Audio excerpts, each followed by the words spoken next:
ನಮಸ್ಕಾರ. ಎಸ್ ನ್ಯೂಸ್ಗೆ ಸ್ವಾಗತ. ನಾನು ಎಸ್ ದೇವೇಂದ್ರಗೌಡ. ಇಂದಿನ ಮುಖ್ಯಾಂಶಗಳು. ದೇವರ ದಯದಿಂದ 2 ಬಾರಿ ಸಿಎಂ ಆದೆ, ಜನ ಸೇರುತ್ತೀರಿ, ಮಾತು ಕೇಳುತ್ತೀರಿ, ಆದರೆ ಓಟು ಮಾತ್ರ ಕೊಡುತ್ತಿಲ್ಲ. ಎಚ್.ಡಿ. ಕುಮಾರಸ್ವಾಮಿ ವಿಷಾದ. ಸಿಂಧನೂರು ಭಾವೈಕ್ಯತೆಯ ತವರೂರು, ಬೇವು ಬೆಲ್ಲ ದೂದ್ ಕುರ್ಮಾ ಸೌಹಾರ್ದ ಸಂಗಮ. ಅಂಗನವಾಡಿ ಕಾರ್ಯಕರ್ತೆ ಹಾಗೂ ಸಹಾಯಕರ ತಾತ್ಕಾಲಿಕ ಆಯ್ಕೆಯ ಆಕ್ಷೇಪಣೆ ಅವಕಾಶ.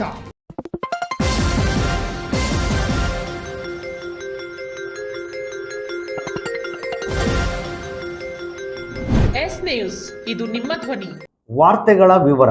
ನಾನು ಮುಖ್ಯಮಂತ್ರಿಯಾಗಿದ್ದಾಗ ಈ ಭಾಗದ 9 ಕಡೆ ಕೈಗಾರಿಕೆ ಹಬ್ ಮಾಡಲು ಯೋಜನೆ ರೂಪಿಸಿ ಹಣ ಇಟ್ಟು ಸಬ್ಸಿಡಿ ನೀಡಿ ಕೈಗಾರಿಕೆ ಸ್ಥಾಪನೆಗೆ ಪ್ರಯತ್ನ ಪಟ್ಟೆ. ಆದರೆ ಮುಂದೆ ಬಂದ ಸರ್ಕಾರ ಮನಸ್ಸು ಮಾಡಲಿಲ್ಲ.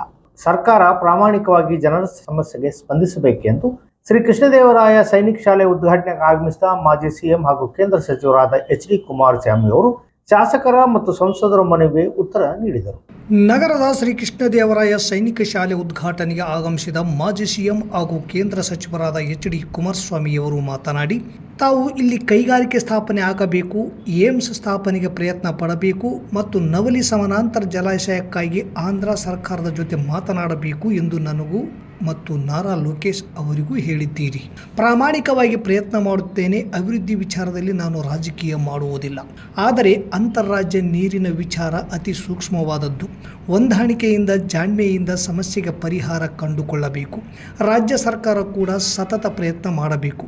ಸಿಂಧನೂರಿನಲ್ಲಿ ಸೈನಿಕ ಶಾಲೆ ಪ್ರಾರಂಭದ ಹಿಂದೆ ನಾಡಗೌಡ ಅವರ ಶ್ರಮವಿದೆ. ಕೇಂದ್ರ ಸಚಿವರಾದ ರಾಜನಾಥ್ ಸಿಂಗ್ ಅವರ ಮೇಲೆ ನಿರಂತರ ಒತ್ತಡ ಹಾಕಿದ ಪರಿಣಾಮ ಸಿಂಧನೂರಿನಲ್ಲಿ ಸೈನಿಕ ಶಾಲೆ ಪ್ರಾರಂಭವಾಗಿದೆ. ಮಡಿಕೇರಿ, ಬಿಜಾಪುರ, ಕಿತ್ತೂರು ಬಿಟ್ಟರೆ ಇಲ್ಲಿ ಸೈನಿಕ ಶಾಲೆ ಆರಂಭವಾಗುತ್ತಿದೆ. ಸರಿಯಾಗಿ ಇದನ್ನು ಬಳಸಿಕೊಳ್ಳಿ. ನಾನು ಸಿಎಂ ಆಗಿದ್ದಾಗ ಸಿಂಧನೂರಿನ ಹಲವು ಹಳ್ಳಿಗಳಿಗೆ ಭೇಟಿ ನೀಡಿದ್ದೇನೆ.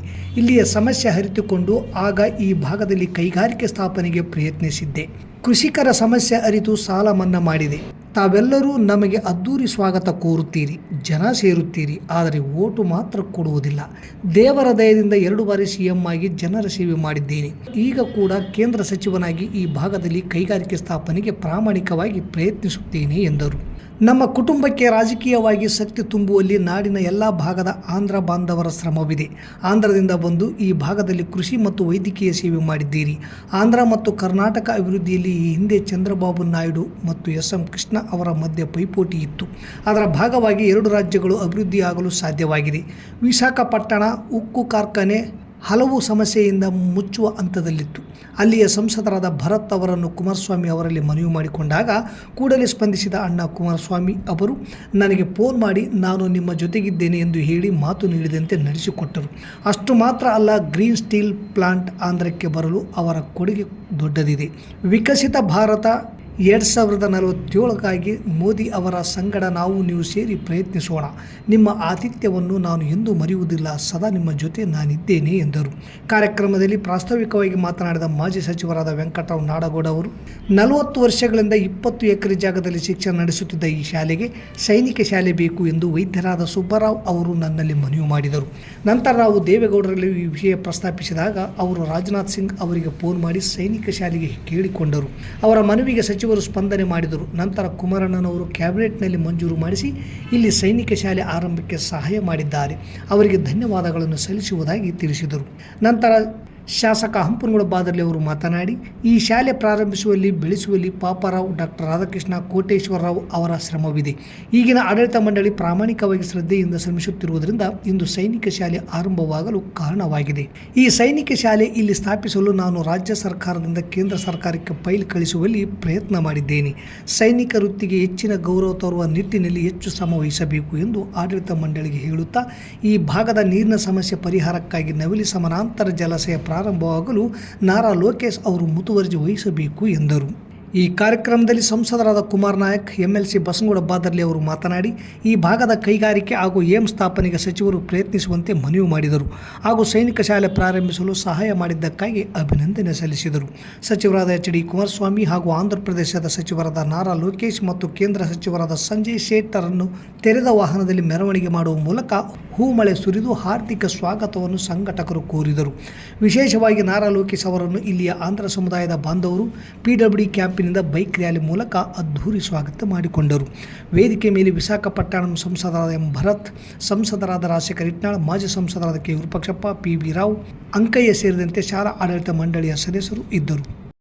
ತುಂಗಭದ್ರಾ ನದಿಯ ವಿಷಯದಲ್ಲಿ ಯಾವುದು ಗಣಿಗಾರಿಕೆಯನ್ನು ನಾವು ದೊಡ್ಡ ಮಟ್ಟದಲ್ಲಿ ನಡೆದು ಆ ಗಣಿಗಾರಿಕೆಯಿಂದ ಇವತ್ತು ತುಂಗಭದ್ರಾ ಜಲಾಶಯ 30 TMC ನೀರನ್ನ ಇವತ್ತು ಸಂಗ್ರಹ ಮಾಡತಕ್ಕಂಥ ಒಂದು ವಾತಾವರಣ ಆಗಲಿಲ್ಲ. ಈಗಾಗಲೇ ಹಲವಾರು ವರ್ಷಗಳಿಂದ ನವಿಲೆ ಭಾಗದಲ್ಲಿ ಒಂದು ಪ್ಯಾರಲಲ್ ಜಲಾಶಯವನ್ನು ಕಟ್ಟಬೇಕು ಅಂತಕ್ಕಂಥ ಚರ್ಚೆಗಳು ನಡೀತವೆ ಸರ್ಕಾರದಲ್ಲಿ, ಆದರೆ ಮುಂದುವರೆದಿಲ್ಲ. ಇಲ್ಲಿ ಇರ್ತಕ್ಕಂಥ ಭಾಷಣ ಮಾಡಿದವರಿಂದ ನನ್ನ ಸಣ್ಣ ಸಹೋದರ ಅಂತಕ್ಕಂಥ ಮಾತನ್ನೇ ಹೇಳ್ತೀನಿ. ನಾರಾ ಲೋಕೇಶ್ ಅವರ ಬಗ್ಗೆ ನೀವು ಮಾತಾಡ್ತಾ ನೀರಾವರಿಯ ಸಮಸ್ಯೆಗಳನ್ನು ಬಗೆಹರಿಸ್ತಕ್ಕಂಥದ್ದಕ್ಕೆ ನಿಮ್ಮ ಸಹಕಾರ ಬೇಕು ಅಂತಿಲ್ಲ.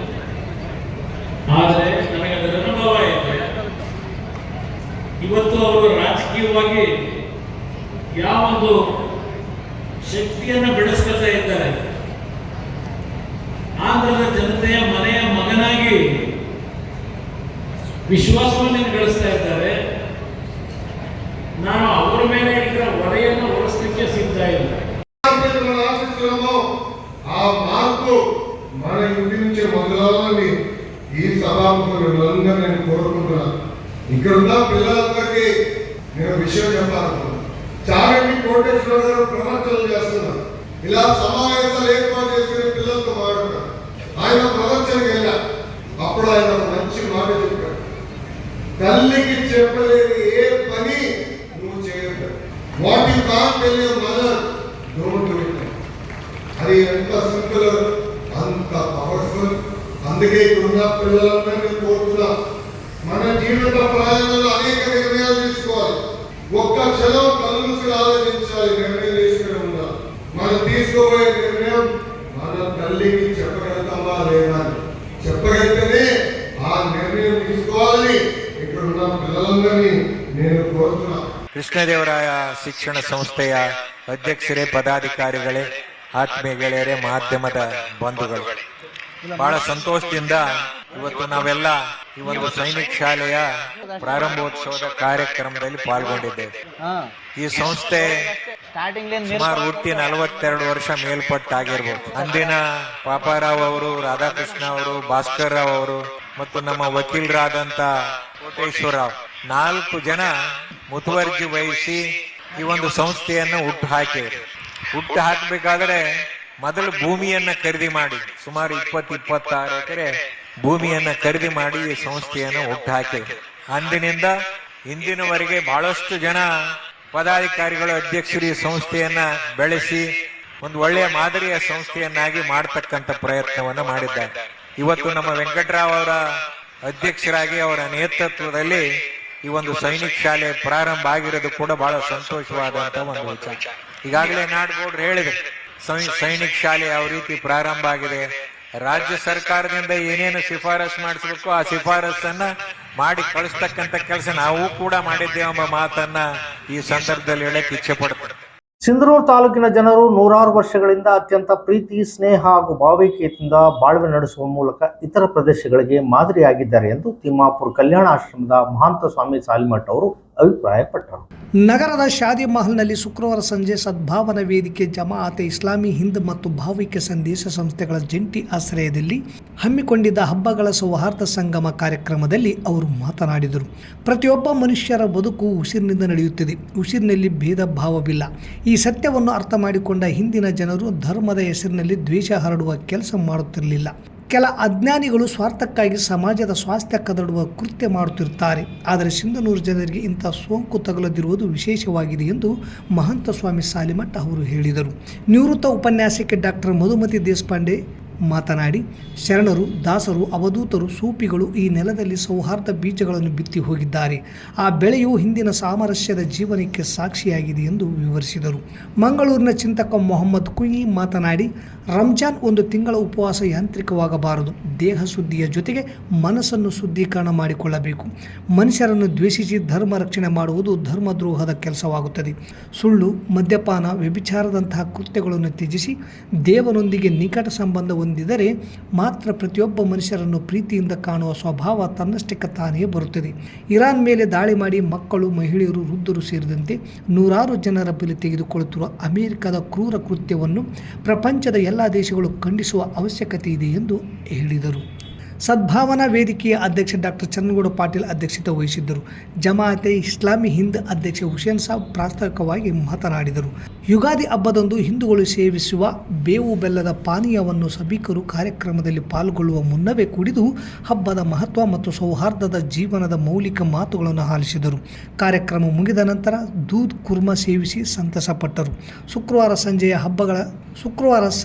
ಹಬ್ಬಗಳ ಸೌಹಾರ್ದ ಸಂಗಮ ಸ್ವಾಸ್ಥ್ಯ ಸಮಾಜ ನಿರ್ಮಾಣಕ್ಕೆ ಸಾಕ್ಷಿಯಾಯಿತು. ಸಿಂಧನೂರು ಶಿಶು ಅಭಿವೃದ್ಧಿ ಯೋಜನೆ ಅಂಗನವಾಡಿ ಕಾರ್ಯಕರ್ತೆ ಮತ್ತು ಸಹಾಯಕ ಹುದ್ದೆಗೆ ತಾತ್ಕಾಲಿಕ ಆಯ್ಕೆಯಾಗಿದ್ದು, ನಗರದ ಇಂದಿರಾ ಕಾಲೋನಿ ಮತ್ತು ತಾಲೂಕಿನ Satyavati camp, Siddarampur 1, Eeranna camp, Singapura 1, Gandhinagar 5, Ambamath camp ಹಾಗೂ ಸತ್ಯವತಿ ಕ್ಯಾಂಪ್ಗಳಲ್ಲಿ ಅಭ್ಯರ್ಥಿಗಳ ತಾತ್ಕಾಲಿಕ ಪಟ್ಟಿ ಬಿಡುಗಡೆ ಮಾಡಿದ್ದು, ಆಕ್ಷೇಪಣೆ ಏನಾರದಿದ್ದಲ್ಲಿ 13/4/26 ಒಳಗಾಗಿ ಸೂಕ್ತ ದಾಖಲೆಗಳೊಂದಿಗೆ ಲಿಖಿತವಾಗಿ ಸಲ್ಲಿಸಲು ಶಿಶು ಅಭಿವೃದ್ಧಿ ಅಧಿಕಾರಿಗಳು ಪ್ರಕಟಣೆಯಲ್ಲಿ ತಿಳಿಸಿದ್ದಾರೆ. ತಾಲೂಕಿನ ಸತ್ಯವತಿ ಕ್ಯಾಂಪ್ಗೆ ಮರಿಯಮ್ಮ ಕಾರ್ಯಕರ್ತೆಯಾಗಿ, ಸಿದ್ದರಾಂಪುರ 1 ಚೈತ್ರ ಸಹಾಯಕಿ, ಈರಣ್ಣ ಕ್ಯಾಂಪ್ ಮಂಜುಳಾ ಕುರಿ ಸಹಾಯಕಿ, ಸಿಂಗಾಪುರ 1 ಚೈತ್ರ ಸಹಾಯಕಿ, ಗಾಂಧಿನಗರ 5 ಫಾತಿಮಾ ಸಹಾಯಕಿ, ಅಂಬಾನಗರ ಕ್ಯಾಂಪ್ ಅಕ್ಕಮ್ಮ ಸಹಾಯಕಿ ಹಾಗೂ ಸತ್ಯವತಿ ಕ್ಯಾಂಪ್ ಗಿರಿಜಾ ಸಹಾಯಕಿಯಾಗಿ, ನಗರದ ಇಂದಿರಾ ಕಾಲೋನಿ ದವಲಬಿ ಸಹಾಯಕಿಯಾಗಿ ತಾತ್ಕಾಲಿಕವಾಗಿ ಆಯ್ಕೆ ಪಟ್ಟಿ ಪ್ರಕಟಿಸಿದ್ದು, ಆಯ್ಕೆಗೆ ಸಂಬಂಧಿಸಿದಂತೆ ಆಕ್ಷೇಪಣೆಗಳು ಏನಾದರೂ ಇದ್ದಲ್ಲಿ ದಿನಾಂಕ 13/4/2026 ಒಳಗಾಗಿ ಸೂಕ್ತ ದಾಖಲಾತಿಗಳೊಂದಿಗೆ ಲಿಖಿತವಾಗಿ ಸಿಂಧನೂರಿನ ಶಿಶು ಅಭಿವೃದ್ಧಿ ಯೋಜನಾ ಕಚೇರಿ ವೇಳೆಯಲ್ಲಿ ಸಲ್ಲಿಸುವಂತೆ ಶಿಶು ಅಭಿವೃದ್ಧಿ ಅಧಿಕಾರಿ ಲಿಂಗನಗೌಡ ಪ್ರಕಟಣೆಯಲ್ಲಿ ತಿಳಿಸಿದ್ದಾರೆ. ಇಲ್ಲಿಗೆ ವಾರ್ತಾ ಪ್ರಸಾರ ಮುಕ್ತಾಯವಾಯಿತು. ನಿರಂತರ ಸುದ್ದಿಗಾಗಿ ವೀಕ್ಷಿಸಿ ಎಸ್ ನ್ಯೂಸ್. ಇದು ನಿಮ್ಮ ಧ್ವನಿ. ನಮಸ್ಕಾರ.